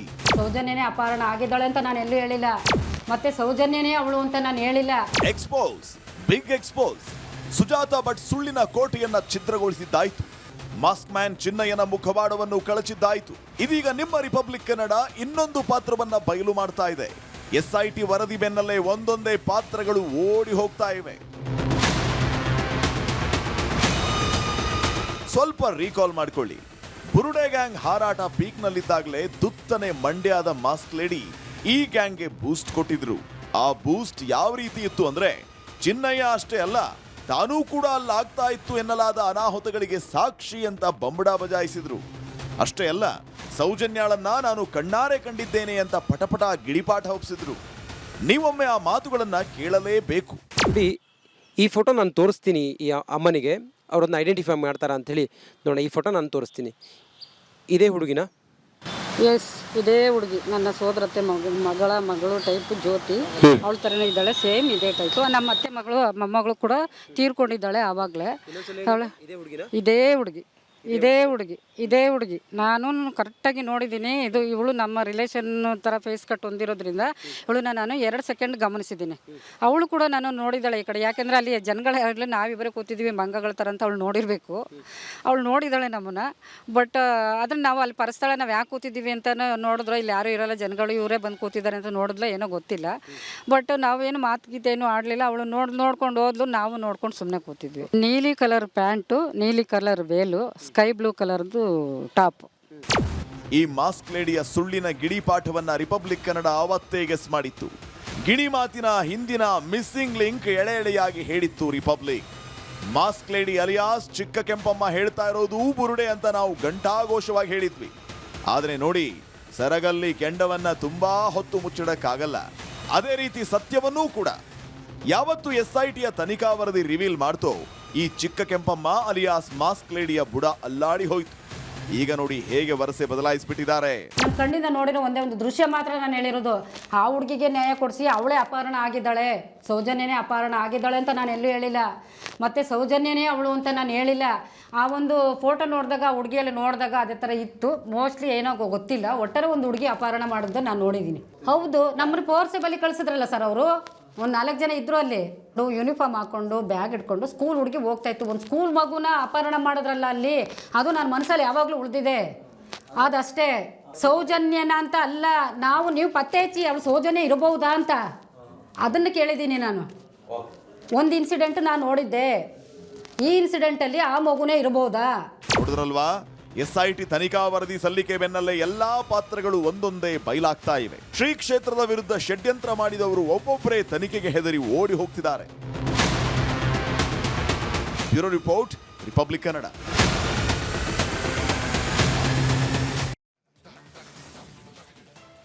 ಇದೇ ವಿಚಾರಕ್ಕೆ ಸಂಬಂಧಪಟ್ಟಂತೆ ಡೀಟೇಲ್ಸ್ ಅನ್ನ ಕೊಡೋದಕ್ಕೆ ನಮ್ಮ ಪ್ರತಿನಿಧಿಗಳು ಕೂಡ ಜಾಯ್ನ್ ಆಗಿದ್ದಾರೆ. ಮಂಡ್ಯದಿಂದ ಆನಂದ್ ಜಾಯ್ನ್ ಆಗಿದ್ದಾರೆ, ಹಾಗೆ ರಂಜಿತ್ ಚಿಡಿಯಾರ್ ಕೂಡ ಜಾಯ್ನ್ ಆಗಿದ್ದಾರೆ. ಮೊದಲಿಗೆ ರಂಜಿತ್, ನೀವೇ ಹೋಗಿದ್ರಿ, ಚಿಕ್ಕ ಕೆಂಪಮ್ಮ ಇಂಟರ್ವ್ಯೂ ಮಾಡಿದ್ರಿ, ಮಾತಾಡಿದ್ರಿ, ಬಹಳ ಕನ್ಫರ್ಮ್, ಮೋಸ್ಟ್ಲಿ ಅನ್ನುವಂತಹ ಪದಗಳು ಬಂದಿಲ್ಲ, ಆಗಿರಬಹುದು ಅನ್ನುವಂತಹ ಪದಗಳು ಬಂದಿಲ್ಲ, ಬಹಳ ಕನ್ಫರ್ಮ್ ಆಗಿ ಈಕೆನೆ ಅಂತ ಮೂರ್ ಸರಿ ಹೇಳಿದಂತ ಚಿಕ್ಕ ಕೆಂಪಮ್ಮ ಈಗ ಹೇಳ್ತಾ ಇರೋದು ನಾನು ಹೆಸರನ್ನೇ ಬಳಸಿಲ್ಲ ಅನ್ನುವಂಥ ದುರಾದೃಷ್ಟವಶಾತ್ ಕ್ಯಾಮ್ರಾ ಕ್ಯಾಪ್ಚರ್ ಮಾಡಿದೆ, ಈಗ ತಪ್ಪಿಸ್ಕೊಳ್ಳೋದಕ್ಕೆ ಆಗೋದಿಲ್ಲ. ಮುಂದೆ ಯಾವ ರೀತಿ ಇರುತ್ತೆ ಇವರ ತಂತ್ರಗಳು, ಇದ್ಯಾವುದು ಕೂಡ ವರ್ಕೌಟ್ ಆಗ್ತಿಲ್ವಲ್ಲ ರಂಜಿತ್? ಖಂಡಿತ ಅಶ್ವಿನಿ, ನೋಡಿ, ಸುಳ್ಳಿನ ಮುಖ ಹೇಗೆಲ್ಲ ಅನಾವರಣ ಆಗಿದೆ ಅನ್ನೋದನ್ನ ವಿದ್ ದಾಖಲೆಗಳ ಸಮೇತ ಅವ್ರು ಅವತ್ತೇನು ಮಾತಾಡಿದ್ರು, ಇವತ್ತೇನು ಹೇಳ್ತಾ ಇದ್ದಾರೆ ಅನ್ನೋದನ್ನ ರಿಪಬ್ಲಿಕ್ ಕನ್ನಡ ನಿಮ್ಮ ಮುಂದೆ ಎಲ್ಲವನ್ನು ಕೂಡ ತೆರೆದಿಡ್ತಾ ಇದೆ. ಅವತ್ತು ಇದೇ ಚಿಕ್ಕ ಕೆಂಪಮ್ಮ ಅನ್ನುವಂಥ ಮಹಿಳೆ ಹೇಳಿದರು, ನಾನು ಅವತ್ತು ಅಕ್ಟೋಬರ್ 8ನೇ ತಾರೀಕು ಸಂಜೆ ನಾನು ಮಂಡ್ಯದಿಂದ ಧರ್ಮಸ್ಥಳಕ್ಕೆ ಹೋದ್ನಲ್ಲ, ಧರ್ಮಸ್ಥಳದಲ್ಲಿ ಶ್ರೀ ಕ್ಷೇತ್ರದಲ್ಲಿ ಶ್ರೀ ಮಂಜುನಾಥನ ದರ್ಶನ ಮಾಡಿಕೊಂಡು ಆನಂತರ ನನಗೆ ಸ್ವಲ್ಪ ಅಲರ್ಜಿ, ಸ್ಕಿನ್ ಪ್ರಾಬ್ಲಮ್ ಇತ್ತು. ಆ ಕಾರಣದಿಂದ ಶಾಂತಿವನಕ್ಕೆ ಬಂದಾಗ ಇದೆಲ್ಲ ಹೈಡ್ರಾಮಾ ಅಥವಾ ಇದೆಲ್ಲ ಕಿಡ್ನ್ಯಾಪು ನನ್ನ ಕಣ್ಣಾರ ಕಂಡೆ. ಇದೇ ಸೌಜನ್ಯ ಫೋಟೋ ತೋರಿಸಿ ಇದೇ ಹುಡುಗಿ ಇದೇ ಡ್ರೆಸ್ ಹಾಕೊಂಡಿದ್ಲು, ನನ್ನ ಮೊಮ್ಮಗಳ ರೀತಿಯಲ್ಲಿದ್ಲು. ನನಗದು ಮನಸ್ಸಿನಲ್ಲಿ ಕಾಡ್ತಾ ಇತ್ತು, ಕಿಡ್ನಾಪ್ ಆಗಿದ್ದು ಯಾರು ಅಂತೇಳಿ ತಿಳಿದುಕೊಳ್ಳುವಂಥ ಕುತೂಹಲ ನನಗಿತ್ತು. ಹಾಗಾಗಿ ನಾನು ಪ್ರಯತ್ನ ಪಟ್ಟೆ, ಸ್ಟೇಷನ್ಗೆ ಹೋದರೆ ನನ್ನ ಎಲ್ಲಿ ಕೊಂದು ಹಾಕ್ತಾರೋ ಅನ್ನೋ ಕಾರಣಕ್ಕೋಸ್ಕರ ವಾಪಸ್ ಹಂಗೆ ಬಂದೆ. TV ನೋಡಿರಲಿಲ್ಲ, ನಾನು ಯಾವುದೇ ಪೋಸ್ಟರ್ಗಳನ್ನು ನೋಡಿರಲಿಲ್ಲ. ಆದರೆ ಈಗ ಸುದ್ದಿ ವಿಚಾರ ತಿಳಿದಾಗ ನನಗೆ ಗೊತ್ತಾಯಿತು, ಇಂಥ ಹುಡುಗಿಗೆ ನ್ಯಾಯ ಕೊಡಬೇಕು ಅಂಥೇಳಿ ದೊಡ್ಡ ಹೋರಾಟ ನಡೀತಾ ಇದೆ. ನನ್ನ ಮನಸ್ಸಲ್ಲಿರುವಂಥ ಈ ವಿಚಾರ ನಾನು ನಿಮ್ಮ ಹತ್ರ ಹೇಳ್ತಾ ಇದ್ದೀನಿ. ಇದೇ ಹುಡುಗಿಗೆ ಅವತ್ತು ಅನ್ಯಾಯ ಆಗಿದ್ದು, ಕಿಡ್ನ್ಯಾಪ್ ಆಗಿದ್ದು ನನಗೆ ಮುಂದೆ ಏನು ಅಂತೇಳಿ ಗೊತ್ತಿಲ್ಲ. ಹಾಗಾಗಿ ನಾನು ಒಡನಾಡಿ ಅನ್ನುವ ಸಂಸ್ಥೆಗೆ ಹೋದೆ, ಅಲ್ಲಿ ಹೋಗಿ ಹೇಳಿದೆ, ದೇವ್ರ ಮೇಲೆ ಪ್ರಮಾಣ ಮಾಡಿ ನಾನು ಹೇಳಿದೆ ಅಂತೇಳಿ. ರಂಜಿತ್, ಹಾಗೆ ಸಂಪರ್ಕದಲ್ಲಿರಿ, ಮಂಡ್ಯದಿಂದ ಆನಂದ್ ಕೂಡ ಜಾಯ್ನ್ ಆಗಿದ್ದಾರೆ. ಆನಂದ್, ಈ ಕ್ಯಾರೆಕ್ಟರ್ ಯಾವಾಗ ಎಂಟ್ರಿ ಆಗುತ್ತೋ ಎಲ್ರಿಗೂ ಕೂಡ ಒಂದು ರೀತಿಯಲ್ಲಿ ಶಾಕಿಂಗ್. 13 ವರ್ಷದ ನಂತರ ಯಾಕೆ ಬಂದರು, ಅಲ್ಲಿವರೆಗೂ ಯಾಕೆ ಬಂದಿಲ್ಲ? ಆ ನಂತರ ಆಕೆಯ ಬ್ಯಾಕ್ ಗ್ರೌಂಡ್, ಆಕೆಯ ಮನೆಯವರೇ ಆಕೆಯ ಮಾತನ್ನ ನಂಬೋದಿಲ್ಲ ಅಂತ ಹೇಳಿದ್ರು. ಏನೇನ್ ಡೀಟೇಲ್ಸ್ ಇದೆ ಈ ವಿಚಾರಕ್ಕೆ ಸಂಬಂಧಪಟ್ಟಂತೆ? ಅಶ್ವಿನಿ, ಧರ್ಮಸ್ಥಳದ ವಿರುದ್ಧ ಷಡ್ಯಂತ್ರ ಮಾಡ್ತಿರುವಂತವರ ಮುಖವಾಡಗಳು ಒಂದೊಂದೇ ಕಳಚಿ ಬೀಳ್ತಾ ಇರುವಂತದ್ದು. ಮೊದಲಿಗೆ ಚಿನ್ನಯ್ಯ ಇರ್ಬೋದು, ಅದಾದ ನಂತರ ಸುಜಾತ ಭಟ್, ಇದೀಗ ಚಿಕ್ಕ ಕೆಂಪಮ್ಮನ ಮುಖವಾಡವು ಕೂಡ ಕಳಚಿ ಬಿದ್ದಿರುವಂತದ್ದು. ಚಿಕ್ಕ ಕೆಂಪಮ್ಮ ಅವರು ಈ ಹಿಂದೆ ನಾನು ಸೌಜನ್ಯ ಅಪಹರಣವನ್ನ ನಾನು ನೋಡಿದ್ದೆ ಅನ್ನೋದನ್ನ ಘಂಟಾಘೋಷವಾಗಿ ಹೇಳಿದ್ರು, ಸ್ಪಷ್ಟವಾಗಿ ಹೇಳಿದ್ರು. ಜೊತೆಗೆ ರಂಜಿತ್ ಆ ಫೋಟೋವನ್ನ ತೋರಿಸಿದಂತ ಸಂದರ್ಭದಲ್ಲಿ ಇದೇ ಹುಡುಗಿ ಅಂತ ಹೇಳಿದ್ರು. ಇದೀಗ ಉಲ್ಟವ ಹೊಡಿತಾ ಇದ್ದಾರೆ. ಒಂದ್ ಕಡೆ SIT ಈ ವಿಚಾರಗಳ ಬಗ್ಗೆ ತನಿಖೆ ನಡೀತಾ ಇದೆ, ಈಗಾಗಲೇ ಮಧ್ಯಂತರ ವರದಿಯನ್ನ ಕೊಡ್ತಾ ಇದೆ. ಇದೆಲ್ಲ ಒಂದ್ ಕಡೆ ನಮ್ಗೆ ಸುತ್ತಕಳುತ್ತಾ, ಮುಂದೆ ನಮ್ಗೆ ಕಂಟಕವಾಗುತ್ತಾ ಅನ್ನೋದು ಏನೋ ಕಾಡ್ತಾ ಇದೆಯಾ, ಅಥವಾ ಆ ತರದ ಅನುಮಾನಗಳು ಇರೋದ್ರಿಂದ, ಆ ತರದ ಆತಂಕ ಇರೋದ್ರಿಂದ ಈ ರೀತಿ ಷಡ್ಯಂತ್ರ, ಧರ್ಮಸ್ಥಳದ ವಿರುದ್ಧ ಷಡ್ಯಂತ್ರ ಮಾಡ್ತಾ ಇರುವ ಗ್ಯಾಂಗ್ ಈ ರೀತಿ ಉಲ್ಟಾ ಹೊಡಿತಾ ಇದೆಯಾ ಅನ್ನೋ ಒಂದು ಅನುಮಾನ ಕೂಡ ಮೂಡ್ತಾ ಇರುವಂತದ್ದು. ಚಿಕ್ಕ ಕೆಂಪಮ್ಮ ವಿರುದ್ಧ ಅವರ ಸ್ವಂತ ಅಣ್ಣ ಶಿವ ಕೆಂಪಯ್ಯ ಅವರು ಸಾಕಷ್ಟು ಆರೋಪಗಳನ್ನ ಮಾಡಿದ್ರು. ಈಕೆ ಸುಳ್ಳು ಆರೋಪ ಮಾಡ್ತಾ ಇದ್ದಾರೆ ಅನ್ನೋದನ್ನ ಬಹಿರಂಗವಾಗಿ ಹೇಳಿದ್ರು. ಜೊತೆಗೆ ಈ ಬಗ್ಗೆ ರಿಪಬ್ಲಿಕ್ ಕನ್ನಡದ ಮುಂದೆ ಕೂಡ ಹೇಳಿದ್ರು. ಇತ್ತೀಚೆಗಷ್ಟೇ ಚಿಕ್ಕ ಕೆಂಪಮ್ಮ ಅವರು ಏನು 2012 ಅಕ್ಟೋಬರ್ 9ನೇ ತಾರೀಕು ಧರ್ಮಸ್ಥಳಕ್ಕೆ ಹೋಗೇ ಇಲ್ಲ ಅನ್ನೋ ಒಂದು ದಾಖಲಾತಿಗಳನ್ನು ಕೂಡ ಬಿಡುಗಡೆ ಮಾಡಿದ್ರು. ಈ ಎಲ್ಲಾ ಬೆಳವಣಿಗೆಗಳನ್ನ ಗಮನಿಸಿರುವಂತ ಚಿಕ್ಕ ಕೆಂಪಮ್ಮ ಅವರು ಇದೀಗ ಉಲ್ಟಾ ಹೊಡಿತಾ ಇದ್ದಾರ ಅನ್ನೋ ಒಂದು ಅನುಮಾನ ಮೂಡ್ತಾ ಇರುವಂತದ್ದು. ಯಾಕೆಂದ್ರೆ ಅವರ ಹೇಳಿರೋ ಮಾತುಗಳನ್ನ ಗಮನಿಸಿದ್ರೆ, ನಾನು ಸೌಜನ್ಯ ಅಪಹರಣ ಅಂತ ಎಲ್ಲೂ ಹೇಳಿಲ್ಲ, ಜೊತೆಗೆ ಆ ಹುಡುಗಿಗೆ ನ್ಯಾಯ ಕೊಡ್ಸಿ ಅಂತಾನು ಕೇಳಿಲ್ಲ. ಆದ್ರೆ ಆ ಫೋಟೋಗೆ ಮತ್ತೆ ಅವತ್ತು ಅಪಹರಣ ಆಯ್ತಲ್ಲ ಹೋಲಿಕೆ ಇದೆ, ಹಾಗಾಗಿ ಅದನ್ನ ನೀವು ಪತ್ತೆ ಮಾಡಿ ಅಂತ ಹೇಳ್ತಾ ಇರುವಂತದ್ದು. ಅದ್ರ ಜೊತೆಗೆ ನಾನು ಸೌಜನ್ಯ ಅಂತ ಎಲ್ಲೂ ಹೇಳೇ ಇಲ್ಲ ಅಂತ ಹೇಳ್ತಾ ಇರುವಂತದನ್ನ ನೋಡಿದ್ರೆ ಇದೆಲ್ಲ ಒಂದ್ ಕಡೆ ಅವ್ರಿಗೆ ಆತಂಕ ಕಾಡ್ತಾ ಇದೆ. ಜೊತೆಗೆ SIT ತನಿಖೆ ವೇಳೆ ನಮ್ಗೇನಾದ್ರೂ ಸಮಸ್ಯೆ ಆಗ್ತದ, ಅಥವಾ ಈ ಒಂದು ಉಳ್ಳಿನಲ್ಲಿ ನಾವೇ ಸಿಲುಕ್ತಿವಿ ಅನ್ನೋ ಒಂದು ಆತಂಕ ಕಾಡ್ತಾ ಇದೆಯಾ ಅನ್ನೋ ಒಂದು ಅನುಮಾನ ಮೂಡ್ತಾ ಇರುವಂತದ್ದು. ಅಶ್ವಿನಿ. ರೈಟ್ ಆನಂದ್. ಜೊತೆಲಿ ರಂಜಿತ್, ಈ ಎಲ್ಲಾ ವಿಚಾರಗಳನ್ನ ಗಮನಿಸಿದಂತಹ ಸಂದರ್ಭದಲ್ಲಿ ಈಕೆ ಈಗ ಯೂಟರ್ನ್ ಹೊಡೆದಿರೋದಕ್ಕೂ ಕೂಡ ಕಾರಣ ಇದೆ. ಅದು SIT ವರದಿ ಅನ್ನೋದು ಬಹಳ ಕನ್ಫರ್ಮ್. ಆದ್ರೆ ಈಕೆಯನ್ನು ಕೂಡ ಈಗ SIT ಅಧಿಕಾರಿಗಳು ವಿಚಾರಣೆಗೊಳಪಡಿಸಬೇಕು. ಈಕೆಗೆ ಯಾರು ದುಡ್ಡು ಕೊಟ್ಟಿದ್ರಾ ಅಥವಾ ಹೇಳಿಕೆಯನ್ನ ಹೇಳಿಸಿದ್ರಾ, ಬಲವಂತವಾದಂತಹ ಹೇಳಿಕೆಯನ್ನ, ಇದೆಲ್ಲವನ್ನು ಕೂಡ ಕೂಲಂಕುಷವಾಗಿ ಪರಿಶೀಲನೆ ಮಾಡಬೇಕಾಗಿದೆ. ರಂಜಿತ್, ಖಂಡಿತವಾಗ್ಲೂ ಕೂಡ ಅಶ್ವಿನಿ, ಸುಳ್ಳಿಗೆ ಜಾಸ್ತಿ ದಿನ ಉಳಿಗಾಲ ಇಲ್ಲ ಅನ್ನೋದಕ್ಕೆ ಈ ಚಿಕ್ಕ ಕೆಂಪಮ್ಮ ಅನ್ನುವಂಥ ಮಂಡ್ಯ ಮೂಲದ ಮಹಿಳೆಯೇ ಸಾಕ್ಷಿ. ಅಶ್ವಿನಿ, SIT ಮುಂದೆ ಏನೇನೋ ಹೇಳಿದರೆ ಅದೆಲ್ಲ ನಡೆಯೋದಿಲ್ಲ ಅನ್ನೋದಕ್ಕೆ ಇವರೇ ಸಾಕ್ಷಿ. ಈಗ ಒಂದೊಂದಾಗಿ ಇವರು ತನ್ನ ಮುಖವಾಡವನ್ನು ತಾನೇ ತನ್ನ ಕೈಯಾರ ಕಳಿಸ್ತಾ ಇದ್ದಾರೆ. ರಿಪಬ್ಲಿಕ್ ಕನ್ನಡವೂ ಕೂಡ ಇವ್ರು ಏನು ಅವತ್ತು ಹೇಳಿದ್ರು, ಇವತ್ತೇನು ಹೇಳ್ತಾ ಇದ್ದಾರೆ, ಇವ್ರು ಯಾಕೆ ಹಿಂಗೆ ಹೇಳಿದ್ರು ಅನ್ನೋದ್ರ ಬಗ್ಗೆ ನಾವೊಂದಿಷ್ಟು ಇನ್ವೆಸ್ಟಿಗೇಷನ್ ಮಾಡಿದಾಗ ಇವರ ಸಹೋದರ ಶಿವಕೆಂಪಯ್ಯ ಹೇಳೋ ಪ್ರಕಾರ ಯಾರೋ ಇವರಿಗೆ ಹಣ ಸಹಾಯ ಮಾಡಿದ್ದಾರೆ, ಯಾರೋ ಇವರಿಗೆ ಬೇಕಾದಂಥ ಎಲ್ಲ ವ್ಯವಸ್ಥೆ ಮಾಡಿದ್ದಾರೆ, ಇಂಥದ್ದೇ ನೀನು ಹೇಳು ಅಂಥೇಳಿ ಇವರಿಗೆ ಕತೆ ಕಟ್ಟಿದ್ದಾರೆ. ಈ ಕಾರಣದಿಂದ ಅವರು ಹೇಳ್ತಾ ಇದ್ದಾರೆ ಅನ್ನೋದನ್ನು ಭಾಳ ಸ್ಪಷ್ಟವಾಗಿ ಹೇಳಿದರು. ಅವತ್ತು ಅಕ್ಟೋಬರ್ 8ನೇ ತಾರೀಕು ಇವರು ಮಂಡ್ಯದಲ್ಲೇ ಇದ್ದರು. ಅಕ್ಟೋಬರ್ 9ನೇ ತಾರೀಕು ಸಾಯಂಕಾಲ 4 ಗಂಟೆ ಸುಮಾರಿಗೆ ಸೌಜನ್ಯ ಅಪಹರಣ ಆಗುತ್ತೆ. ಆ ಸಮಯದಲ್ಲೂ ಕೂಡ ಇವರು ಮಂಡ್ಯದಲ್ಲೇ ಇದ್ದರು.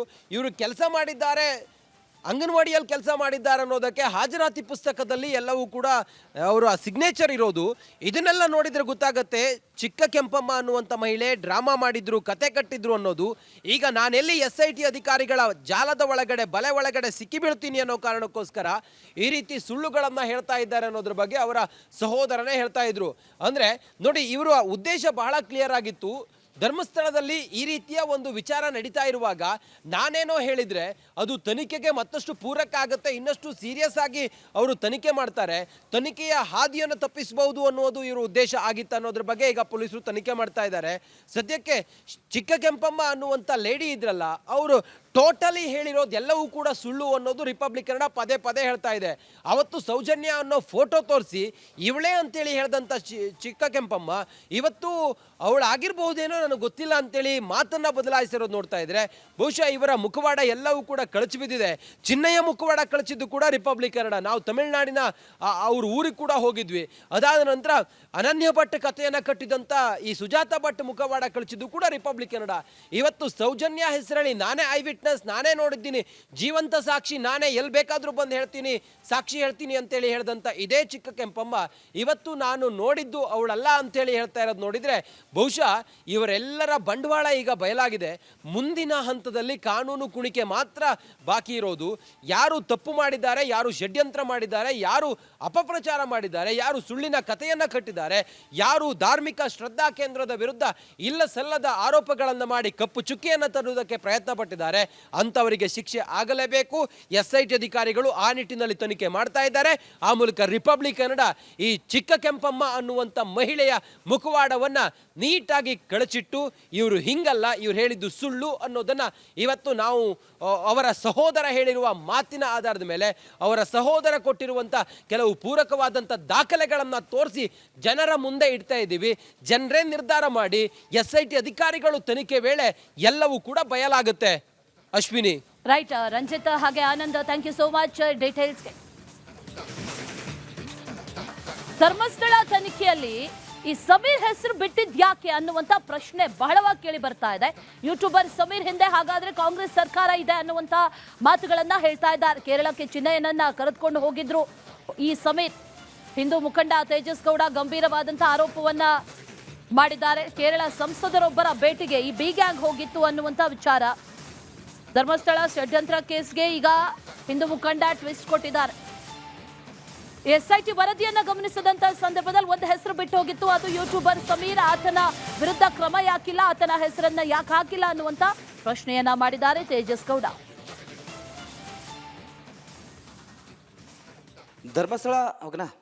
ಧರ್ಮಸ್ಥಳದಲ್ಲಿ ಬುರುಡೆ ಪ್ರಕರಣ ಕೇಸ್ ಸಂಬಂಧಪಟ್ಟಂತೆ ಇದೀಗ SIT ಚಾರ್ಜ್ ಶೀಟ್ ಸಲ್ಲಿಕೆ ಆಗಿದೆ. ಬಟ್ ಆ ಒಂದು ಚಾರ್ಜ್ ಶೀಟಲ್ಲಿ ಸಮೀರ್ ಹೆಸರಿಲ್ಲ ಎಂಬುದು ಒಂದು ಕಡೆ ಹಿಂದೂಪರ ಸಂಘಟನೆಗಳು ಒಂದು ಆಕ್ರೋಶ ಹೊರಾಗ್ತಿದ್ದಾರೆ. ಈ ಒಂದು ವಿಚಾರವಾಗಿ ಹಿಂದೂಪರ ಮುಖಂಡ ತೇಜಸ್ ಗೌಡ ಇದ್ದಾರೆ, ಅವ್ರು ಮಾತಾಡಿಸ್ತೀನಿ. ಅವರೇ ಆರೋಪ ಮಾಡ್ತಿದ್ದಾರೆ. ಸರ್, ಒಂದು ಕಡೆ ಗಂಭೀರ ಆರೋಪ ಮಾಡ್ತಿದ್ದಾರೆ, ಒಂದು ಕಡೆ ಚಾರ್ಜ್ ಶೀಟ್ ಸಲ್ಲಿಕೆ ಆಗಿದೆ, ಬಟ್ ಸಮೀರ್ ಹೆಸರು ಇಲ್ಲ ಎಂಬುದು ಒಂದು ಆರೋಪ. ಏನು ಸರ್ ಆರೋಪ ಅಂತ? ಈ ಧರ್ಮಸ್ಥಳ ವಿಚಾರದಲ್ಲಿ ತಾವುಗಳು ವಿಶೇಷವಾಗಿ ರಿಪಬ್ಲಿಕ್ ವಾಹಿನಿ ನಿರಂತರವಾಗಿ ಧರ್ಮಸ್ಥಳದ ಮೇಲೆ ಆಗ್ತಿರುವಂಥ ಷಡ್ಯಂತ್ರನ ಒಂದೊಂದೇ ಎಳೆ ಎಳೆಯಾಗಿ ಸತ್ಯನ ಜನಕ್ಕೆ ಗೊತ್ತಾಗಿ ಮಾಡಿದ್ದೀರಿ. ಇಡೀ ರಿಪಬ್ಲಿಕ್ ವಾಹಿನಿ ತಂಡಕ್ಕೆ ನಾನು ಮೊದಲನೇದಾಗಿ ಅನಂತ ಧನ್ಯವಾದಗಳನ್ನ ಹೇಳೋದಕ್ಕೆ ಇಷ್ಟಪಡ್ತೀನಿ. ಎಲ್ಲ ಗೊತ್ತಿರೋ ಹಾಗೆ ಈ ಧರ್ಮಸ್ಥಳದ ಬುರುಡೆ ಪ್ರಕರಣ ಏನು ಸ್ಟಾರ್ಟ್ ಆಗಿದೆ, ಇದರಲ್ಲಿ ಮೇನ್ ಕಾನ್ಸ್ಪಿರೇಟರೇ ಜಿಹಾದಿ ಮನಸ್ಥಿತಿ ಇರುವಂಥ ಒಬ್ಬ ಮುಲ್ಲಾ ಮೊಹಮ್ಮದ್ ಸಮೀರ. ಇವತ್ತು ಯಾವುದೇ ರೀತಿಯಾದಂಥ ಸಾಕ್ಷ್ಯಾಧಾರಗಳಿಲ್ದೇನೆ, ಯಾವುದೇ ರೀತಿಯಾದಂಥ ಸತ್ಯತೆ ಇಲ್ದೇನೆ ಅವನು ಒಂದು ವಿಡಿಯೋ ಮಾಡ್ತಾನೆ. ಆ ವಿಡಿಯೋ ಇಡೀ ರಾಜ್ಯಾದ್ಯಂತ, ದೇಶಾದ್ಯಂತ, ಹೊರ ದೇಶದಲ್ಲೂ ಸಹ ದೊಡ್ಡ ಮಟ್ಟಕ್ಕೆ ಸಂಚಲನ ಮೂಡಿಸುತ್ತೆ. ನಮ್ಮ ಪುಣ್ಯಕ್ಷೇತ್ರ, ನಮ್ಮ ಧಾರ್ಮಿಕ ಕ್ಷೇತ್ರವಾದಂಥ ಧರ್ಮಸ್ಥಳದ ಬಗ್ಗೆ ತುಂಬ ಅವೇಳನವಾಗಿ ಮತ್ತು ನಮ್ಮ ಪೂಜ್ಯರು ವೀರೇಂದ್ರ ಹೆಗ್ಡೆ ಮತ್ತು ಅವ್ರ ಕುಟುಂಬದ ಬಗ್ಗೆ ತುಂಬ ಅವೇಳನವಾಗಿ ಚಿತ್ರೀಕರಣ ಮಾಡಿರ್ತಾನೆ. ಆ ವಿಡಿಯೋ ಎಷ್ಟರ ಮಟ್ಟಿಗೆ ಸದ್ದು ಮಾಡಿರುತ್ತೆ ಅಂತಂದರೆ ಧರ್ಮಸ್ಥಳದಲ್ಲಿ ಹಿಂಗೆ ಆಗೇನೋ ಅಂತ ಎಲ್ಲರೂ ನಂಬ್ಕೊಂಡಿದ್ರು. ಇನ್ಫ್ಯಾಕ್ಟ್ ನನ್ನ ಹಿರಿಯ ಸಹೋದರು, ನನ್ನ ಆತ್ಮೀಯ ಸ್ನೇಹಿತರು ಕಾರ್ತಿಕ್, ರವಿ ನನ್ನ ಜೊತೆ ಸದಾ ಇರ್ತಾರೆ. ನನ್ನ ಹೋರಾಟದಲ್ಲಿ ಪ್ರತಿಯೊಂದು ನೋಡ್ಕೊಂಡು ಬಂದಿದ್ದಾರೆ. ಅವ್ರು ನನ್ನ ಪ್ರಶ್ನೆ ಮಾಡೋಕ್ಕೆ ಸ್ಟಾರ್ಟ್ ಆದರು, ಏನು ಧರ್ಮಸ್ಥಳ ಹಿಂಗೆ ಆಗಿಜಂತೆ, ಈ ಥರ ಆಗಿಜಂತೆ ಅಂತ. ನಾನು ಧರ್ಮಸ್ಥಳದ ಪರಮ ಭಕ್ತನಾಗಿ ನನಗೆ ಅದು ತುಂಬ ನೋವು ಉಂಟಾಗಿತ್ತು. ಮತ್ತು ನಾನು ಇದು ವಿಚಾರವಾಗಿ ನಾನು ಕೋರ್ಟು ಸಹ ನನ್ನ ಮೆಟ್ಲಿರಿದೆ, ಅದು ನಿಮಗೂ ಸಹ ಗೊತ್ತಿರೋ ವಿಚಾರ. ಆದರೆ ಮೊಹಮ್ಮದ್ ಸಮೀರಿನ ಆ ಮುಲ್ಲನ ಹೆಸರು ಏನಕ್ಕೆ ಇವರು ಚಾರ್ಜ್ ಶೀಟಲ್ಲಿ ಉಲ್ಲೇಖ ಮಾಡಿಲ್ಲ, ಇದು ನಮ್ಗೆ ಈಗಲೂ ಸಹ ಅನುಮಾನ ಏನಕ್ಕೆ ಮೂಡ್ತಿದೆ ಅಂತಂದರೆ, ಎಲ್ಲೋ ಒಂದು ಕಡೆ ಈ ಸರ್ಕಾರ ಮುಸಲ್ಮಾನರ ಓಲೈಕೆ ಈ ಮಟ್ಟಕ್ಕೂ ಮಾಡುತ್ತಾ? ತುಂಬ ಸ್ಪಷ್ಟವಾಗಿ ಹೇಳ್ತೀನಿ, ಯಾವ ಚಿನ್ನಯ್ಯ ಕೇರಳ ಪ್ರವಾಸ ಸಂದರ್ಭದಲ್ಲಿ ಕೇರಳದ ಒಂದು ದೊಡ್ಡ ರೆಸಾರ್ಟಲ್ಲಿ ರೂಮ್ ಬುಕ್ ಮಾಡಿಕೊಟ್ಟಿದ್ದಂಥ ವ್ಯಕ್ತಿ ಯಾರು? ಇದೇ ಸಮೀರ ರೂಮ್ ಬುಕ್ ಮಾಡಿಕೊಟ್ಟು ಚಿನ್ನಯ್ಯನ ಇಟ್ಟಿದ್ದಂಥ ಇದೇ ಸಮೀರ. ಅಂದರೆ ಚಿನ್ನಯ್ಯನನ್ನ ಕೇರಳ ಕರ್ಕೊಂಡೋಗಿ ರೂಮ್ ಬುಕ್ ಮಾಡಿ ಕೊಟ್ಟಿದ್ದಾಗಾದ್ರೆ ಇವರು ಏನು ಉದ್ದೇಶ ಸರ್ ಅಂತ?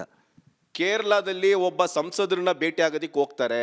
ಆ ಸಂಸದ ಯಾರು ಅಂತ ತಾವು ಮಾಧ್ಯಮಲ್ಲೂ ಸಹ ಪ್ರಸಾರ ಮಾಡಿದ್ದೀರಿ. ಆ ಸಂಸದ ಲೆಟರ್ ಕೂಡ ಬಡಿತಾನೆ ಯಾರಿಗೆ, ಅಮಿತ್ ಶಾ ಅವ್ರಿಗೆ, ಧರ್ಮಸ್ಥಳ ವಿಚಾರನ ತನಿಖೆ ಮಾಡಬೇಕು ಅಂತ. ಆ ಸಂಸದನ ಭೇಟಿಯಾಗೋ ಸಂದರ್ಭದಲ್ಲಿ ಕೇರಳ ಒಂದು ದೊಡ್ಡ ರೆಸಾರ್ಟಲ್ಲಿ ರೂಮ್ ಬುಕ್ ಮಾಡಿದ್ದು ಇದೇ ಮೊಹಮ್ಮದ್ ಸಮೀರ. ಇದು ಆ ಕೇಸ್ ಫೈಲಲ್ಲಿ ಉಲ್ಲೇಖ ಆಗಿದೆಯಾ? ಉಲ್ಲೇಖ ಆಗಿಲ್ಲ ಅಂತಂತಂದರೆ ಮುಂದಿನ ದಿನಗಳಲ್ಲಿ ಇದ್ರ ವಿರುದ್ಧ ನಾವು ಕಾನೂನು ರೀತಿ ಹೋರಾಟ ಮಾಡಬೇಕಾಗ್ತದೆ. ಇದಿಷ್ಟು ಇಂದು ಪರ ಮುಖಂಡ ತೇಜಸ್ ಗೌಡ ಅವರ ಮಾತಾಯಿತು. ಕ್ಯಾಮ್ರಾ ಪರ್ಸನ್ ರಘು ಜೊತೆ ವೀರೇಶ್, ರಿಪಬ್ಲಿಕ್ ಕನ್ನಡ, ಬೆಂಗಳೂರು. ಇನ್ನೊಂದು ಸ್ವಲ್ಪ ದಿನದಲ್ಲಿ ಹೊಸ ವರ್ಷ ಬಂತು. ಹೊಸ ವರ್ಷದ ಸಂದರ್ಭದಲ್ಲಿ ಸಿಲಿಕಾನ್ ಸಿಟಿ ಮಂದಿಗೆ ಏನಾದರೂ ಶಾಕಿಂಗ್ ಕಾದಿದ್ಯಾ ಅನ್ನುವಂಥ ಒಂದಷ್ಟು ಪ್ರಶ್ನೆಗಳು ಈಗ ಉದ್ಭವ ಆಗ್ತಾ ಇರೋದು. ಯಾಕಂದ್ರೆ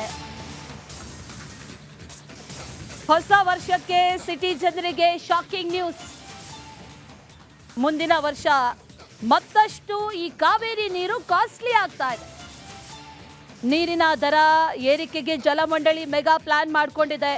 ಜಲಮಂಡಳಿಯಿಂದ ಜನರಿಗೆ ದರ ಏರಿಕೆಯ ಬರೆ. ಈಗ ಏಪ್ರಿಲ್ನಲ್ಲಿ ಕಾವೇರಿ ನೀರಿನ ದರ 3% ಏರಿಕೆ ಆಗುತ್ತೆ. ನೀರಿನ ದರವನ್ನು ಹೆಚ್ಚಳ ಮಾಡಬೇಕು ಅನ್ನುವಂಥ ನಿಟ್ಟಿನಲ್ಲಿ ಈಗ ಒಂದಷ್ಟು ಚಿಂತನೆಗಳು ನಡೀತಾ ಇದ್ವು. ಅದೇ ನಿಟ್ಟಿನಲ್ಲಿ ಈಗ ಮುಂದಿನ ವರ್ಷದಿಂದ ಕಾವೇರಿ ನೀರು ಕೂಡ ದುಬಾರಿ. ಒಂದು ಕಡೆಯಲ್ಲಿ ಬೇರೆ ಬೇರೆ ವಿಚಾರಗಳು ದುಬಾರಿ ಆಗ್ತಾ ಇದೆ ಕಾಸ್ಟ್ಲಿ ದುನಿಯಾದಲ್ಲಿ.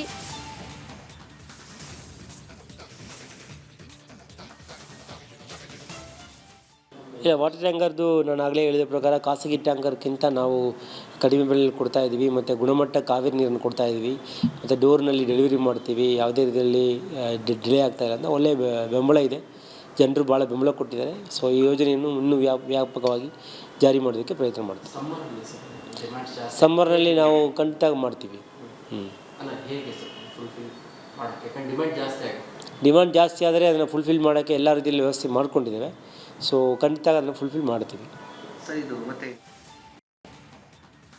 ಈ GPA ಅಧಿಕಾರಿಗಳು ಎಡವಟ್ಟು ಮಾಡ್ಕೊಳ್ಳೋದು ಒಂದಲ್ಲ, ಹಲವು ಬಾರಿ ಇಂಥ ಎಡವಟ್ಟುಗಳಾಗಿದೆ. ಇಲ್ಲೂ ಕೂಡ ಅಂಥದ್ದೇ ಒಂದು ಎಡವಟ್ಟು ನಡೆದಿದೆ.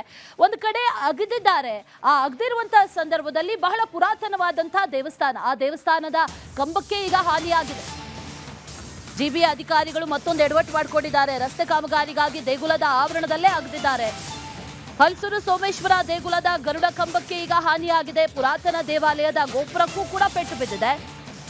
BWSSB ಕಾಮಗಾರಿ ವಿರುದ್ಧ ಈಗ ಭಕ್ತರು ಸಿಡಿದೆದ್ದಿದ್ದಾರೆ. ಭಕ್ತರ ಭಾವನೆಗೆ ಧಕ್ಕೆ ಆಗಿದೆ ಅಂತ ಆಕ್ರೋಶವನ್ನ ಕೂಡ ವ್ಯಕ್ತಪಡಿಸಿದ್ದಾರೆ.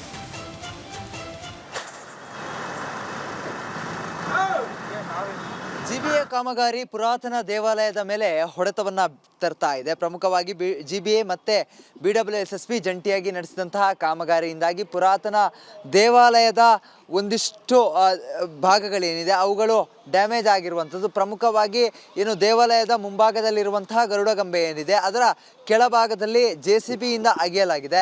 ಇದರಿಂದಾಗಿ ಗರುಡಗಂಬದ ಒಂದಿಷ್ಟು ಭಾಗಗಳಿಗೆ ಏಟಾಗಿರುವಂಥದ್ದು. ಅದರ ಜೊತೆಗೆ ಸಂಪೂರ್ಣವಾಗಿ ದೇವಾಲಯದ ಆವರಣ ಏನಿದೆ ಅದು ಗಬ್ಬೆದ್ದು ಹೋಗಿರುವಂಥದ್ದು. ಇನ್ನು ಇಲ್ಲಿರುವಂತಹ ಸ್ಥಳೀಯರ ಒಂದಿಷ್ಟು ಆರೋಪಗಳು ಏನಪ್ಪ ಅಂತ ಹೇಳಿದ್ರೆ, ದೇವರು ಮತ್ತೆ ಗರುಡಗಂಬದ ನಡುವೆ ಸ್ಯಾನಿಟರಿಗಳನ್ನು ಹಾಕಲಾಗಿದೆ, ಸ್ಯಾನಿಟರಿ ಪೈಪ್ಗಳನ್ನ ಹಾಕಲಾಗಿದೆ. ಗಲೀಜು ನೀರುಗಳು ದೇವರ ಮತ್ತೆ ಗರುಡಗಂಬದ ನಡುವಲ್ಲಿ ಹಾದು ಹೋಗ್ತಾ ಇದೆ. ಇದರಿಂದಾಗಿ ಒಂದು ಧಾರ್ಮಿಕತೆಗೆ ಧಕ್ಕೆ ಬರ್ತಾ ಇದೆ ಅಂತ ಹೇಳಿ ಕೂಡ ಇಲ್ಲಿನ ಸ್ಥಳೀಯರು ಹೇಳ್ತಾ ಇರುವಂಥದ್ದು. ಇನ್ನು ಈ ಭಾಗದಲ್ಲಿ ಗಮನಿಸ್ತಾ ಇರಬಹುದು, ಸ್ಯಾನಿಟರಿ ಕಾಮಗಾರಿಯನ್ನು ನಡೆಸುವಂತಹ ಸಂದರ್ಭದಲ್ಲಿ ಬಂಡೆಗಳು ಸಿಕ್ಕಿರ್ತವೆ. ಆ ಒಂದು ಸಂದರ್ಭದಲ್ಲಿ ದೇವಾಲಯದ ಬಂಡೆಗಲ್ಲುಗಳನ್ನು ಒಡಿಬೇಕಾದಂಥ ಸ್ಥಿತಿ ನಿರ್ಮಾಣ ಆಗುತ್ತೆ.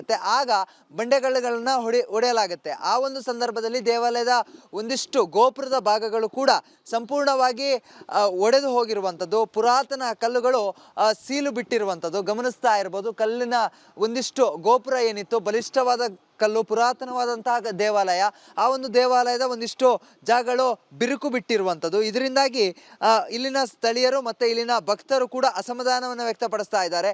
ಕಾಮಗಾರಿ ಹೆಸರಿನಲ್ಲಿ ಸಂಪೂರ್ಣವಾಗಿ ದೇವಾಲಯದ ಒಂದು ಸೌಂದರ್ಯ ಹಾಳಾಗ್ತಾ ಇದೆ, ನಮ್ಮ ಧಾರ್ಮಿಕ ಭಾವನೆಗಳಿಗೆ ಧಕ್ಕೆ ಆಗ್ತಾ ಇದೆ ಅಂತ ಹೇಳಿ ಕೂಡ ಇಲ್ಲಿನ ಒಂದಿಷ್ಟು ಭಕ್ತರು ಹೇಳ್ತಾ ಇರುವಂಥದ್ದು. ಪ್ರಮುಖವಾಗಿ GBA ಮತ್ತು ಅದರ ಜೊತೆಗೆ BWSSB ಏಕಕಾಲಕ್ಕೆ ಈ ಒಂದು ಕಾಮಗಾರಿಗಳನ್ನು ಶುರು ಮಾಡಿರೋದ್ರಿಂದಾಗಿ ಸಮಸ್ಯೆಗಳು ಸಾಲಾಗಿ ಬರ್ತಾ ಇದೆ. ಒಂದಿಷ್ಟು ಭಕ್ತರಿದ್ದಾರೆ, ಅವ್ರನ್ನ ಮಾತನಾಡಿಸುವಂತಹ ಪ್ರಯತ್ನವನ್ನು ಮಾಡ್ತಾ ಹೋಗ್ತೇನೆ, ಅವ್ರು ಏನು ಹೇಳ್ತಾರೆ ಅಂತ ಹೇಳಿ. ಸರಿಗ ಈ ರೀತಿಯಾದಂಥ ಕಾಮಗಾರಿ ಎಷ್ಟು ಬೇಸರ ಆಗ್ತಾ ಇದೆ. ದೇವಾಲಯದ ಒಂದಿಷ್ಟು ಭಾಗಗಳು ಬಿರುಕು ಬಿದ್ದಿದೆ, ಅದರ ಜೊತೆಗೆ ಎಲ್ಲ ಓಡಾಡೋದಕ್ಕೂ ಕಷ್ಟ ಆಗೋ ಪರಿಸ್ಥಿತಿ ಬಂದಿದೆ. ಸರ್, ಓಡಾಡೋದಕ್ಕೆ ಕಷ್ಟ ಅನ್ನೋದಕ್ಕಿಂತನೂ ಇಲ್ಲಿ ಅಭಿವೃದ್ಧಿ ಹೆಸರಲ್ಲಿ ಇವರು ಯಾವುದೇ ರೀತಿಯಾದಂಥ ಮುಜರಾಯಿ ಇಲಾಖೆಗೆ ಮತ್ತು ನಮ್ಮ ಸರ್ಕಾರದ ನಮ್ಮ ಈ BBMPದು ಮತ್ತು BWSSB ಮತ್ತು UFW ಅವ್ರದ್ದು ಒಡಂಬಡಿಕೆ, ಅದ್ರ ಜೊತೆಯಲ್ಲಿ ಬೆಸ್ಕಾಂ ಅವ್ರದ್ದು ಇರ್ಬೋದು, ಯಾವುದು ಒಡಂಬಡಿಕೆ ಮಾಡಿ ಇವಾಗ ನೀವು ಹೋಗಿ ಬೇಕು ಅಂದರೆ ಮುಜರಾಯಿ ಇಲಾಖೆ ಅಧಿಕಾರಿಗಳನ್ನ ಕೇಳಿ ಯಾವುದನ್ನು ನಿಮ್ಗೆ ಆದೇಶ ಆಗಿದೆ, ನಿಮಗೂ ಅವ್ರಿಗೂ ಏನಾದರೂ ಮೀಟಿಂಗ್ ಆಗಿ ಮಿನಿಟ್ಸ್ ಎಲ್ಲ ಆಗಿದೆ, ಯಾವ ಥರ ಮಾಡಬೇಕು ಅಂತ ಹೇಳ್ಬಿಟ್ಟು ನಾವು ಇವಾಗ ನಿಂತಿರೋ ಸ್ಥಳ ಯಾರ್ದು ಅಂತಲೇ ಯಾರಿಗೂ ಗೊತ್ತಿಲ್ಲ. ಇವಾಗ ಅಲ್ಲಿದೆ ನಿಮಗೆ ಗರುಡಗಂಬ ನೋಡ್ತಾ ಇದ್ದೀರಾ, ಆ ಗರುಡಗಂಬದಿಂದ ಇಲ್ಲಿ ತನಕ ಇವರು ಮಾಡ್ತಾ ಇರೋದು ಯಾರು ಖರ್ಚಲ್ಲಿ ಮಾಡ್ತಿದ್ದಾರೆ, ಹೆಂಗೆ ಮಾಡಬೇಕು, ಇದೆಲ್ಲ ಯಾರು ನಿರ್ಧಾರ ಮಾಡಬೇಕು. ನಾಳೆ ದಿವಸ ಇವ್ರು ಹೇಳ್ತಾರೆ ಇದು BBMP ಆಸ್ತಿ ಅಂತ. BBMP ಆಸ್ತಿ ಅಂತ ಅಂದಮೇಲೆ ಆವಾಗ ದೇವಸ್ಥಾನದ ಮುಂಭಾಗದಲ್ಲಿ ಅದಾದಮೇಲೆ ಗರುಡಗಂಬ ಇರುತ್ತಾ? ಸೊ ಇದೆಲ್ಲ ಇತ್ಯರ್ಥ ಆಗದೇ ಎಡ ಮತ್ತು ಪಕ್ಕದಲ್ಲಿ ಇವಾಗ ನೋಡಿದ್ದೀರಾ ಹಳೆಗೋಳುಗಳನ್ನು ಯಾವ ರೀತಿ ಹಾಳು ಮಾಡಿ ಇವಾಗ ಇನ್ನೂ ಹಳೆಗೋಡೆ ನಾವು ಆ ಕಡೆ ಉಳಿಸ್ಕೊಂಡಿದ್ದೀರಿ. ಈ ರೀತಿ ನೆಲಹಾಸ ಇರ್ಬೋದು, ಮೇಲ್ಛಾವಣಿ ಇರ್ಬೋದು, ಅಥವಾ ಗೋಪುರಗಳು ನೋಡ್ಬೋದು, ಏಕಶಿಲಾ ಸ್ತಂಭ ಇರ್ಬೋದು, ಇದೆಲ್ಲವನ್ನು ಹಾಳು ಮಾಡ್ತಾ ಇದ್ದಾರೆ. ಈಗ ಇವರು ಇದನ್ನು ಮುಚ್ಚಿಬಿಡ್ತಾರೆ. ಕೆಳಗಡೆ ಏನಿದೆ ಅಂತಂದರೆ ಬೆಸ್ಕಾಂ ವೈರ್ಸ್ ಹೋಗಿದೆ, ಮತ್ತು ನೀರನ್ನ ಒಳಚರಂಡಿ ಮತ್ತು ನೀರಿನ ಪೈಪ್ಗಳೆಲ್ಲ ಹೋಗಿದೆ. ಅದೇನಾದರೂ ಕೆಟ್ಟರೆ ಮತ್ತು ಈ ವಸತಿಯವ್ರು ಏನು ಮಾಡ್ತಾರೆ ಅದನ್ನೆಲ್ಲ ತೆಗೆಸ್ತಾರೆ. ಅವಾಗ ತಿರುಗೂ ಇದೆಲ್ಲ ಹಾಳಾಗ್ತದೆ. ಹೀಗೆ ಆವಾಗವಾಗ ತೆಗಿತಾನೆ ಇದ್ದರೆ ಈ ಪುರಾತನ ಕಾಲದ ಒಂದು ಗೋಪುರ ಇರ್ಬೋದು, ಈ ಥರ ಸ್ತಂಭಗಳಿರ್ಬೋದು, ಇದೆಲ್ಲ ಹಾಳಾಗ್ತಾನೆ ಇದ್ದರೆ ಯಾರಿದ್ದಕ್ಕೆ ಹೊಣೆಗಾರಿಕೆ? ಕ್ಯಾಮ್ರಾ ಪರ್ಸನ್ ಧನುಷ್ ಜೊತೆಗೆ Charan, republic Kannada, Bengaluru. Welcome back. ರಾಜ್ಯದಲ್ಲಿ ಗ್ಯಾರಂಟಿ ಯೋಜನೆಗಳ ಎಫೆಕ್ಟ್ ಒಂದಷ್ಟು ಜನಸಾಮಾನ್ಯರನ್ನ ತಟ್ತಾ ಇದೆ. ಅದರಲ್ಲೂ ಕೂಡ ಈ ಶಕ್ತಿ ಯೋಜನೆ ಆರಂಭ ಆದಾಗಿನಿಂದಲೂ ಕೂಡ ವಿದ್ಯಾರ್ಥಿಗಳು ಸಾಕಷ್ಟು ರೀತಿಯಲ್ಲಿ ಈ ಬೇಸರವನ್ನ ವ್ಯಕ್ತಪಡಿಸ್ತಾ ಇದ್ದಾರೆ. ಜೊತೆಗೆ ಸಾಕಷ್ಟು ತೊಂದರೆಗಳು ಕೂಡ ಆಗ್ತಾ ಇದೆ. ಇನ್ನೂ ಕೂಡ ಅಂಥದ್ದೇ ಘಟನೆ ನಡೆದಿರೋದು ಬೀದರ್ ಜಿಲ್ಲೆಯಲ್ಲಿ ಶಕ್ತಿ ಯೋಜನೆಯ ಎಫೆಕ್ಟ್. ಈ ಎಫೆಕ್ಟ್ ನಿಂದಾಗಿ ಏನಾಗಿದೆ ಅಂತಂದ್ರೆ, ತಡೆರಹಿತ ಬಸ್ನಲ್ಲಿ ಮಹಿಳಾ ಪ್ರಯಾಣಿಕರೇ ತುಂಬಿರ್ತಾರೆ. ಸಾರಿಗೆ ಬಸ್ಗಳಲ್ಲಿ ವಿದ್ಯಾರ್ಥಿಗಳಿಗೆ ಸೀಟೇ ಸಿಗ್ತಾ ಇಲ್ಲ. ವಿದ್ಯಾರ್ಥಿಗಳ ಬಳಿ ಪಾಸ್ ಇದ್ರೂ ಕೂಡ ನೋ ಯೂಸ್, ಸೀಟ್ ಇಲ್ಲ, ಸೀಟ್ ಬಿಡಿ ಜಾಗನೂ ಇಲ್ಲ, ಮಹಿಳೆಯರೇ ತುಂಬಿರ್ತಾರೆ ಅಂತ ವಿದ್ಯಾರ್ಥಿಗಳು ಬೇಸರವನ್ನ ವ್ಯಕ್ತಪಡಿಸಿದ್ದಾರೆ.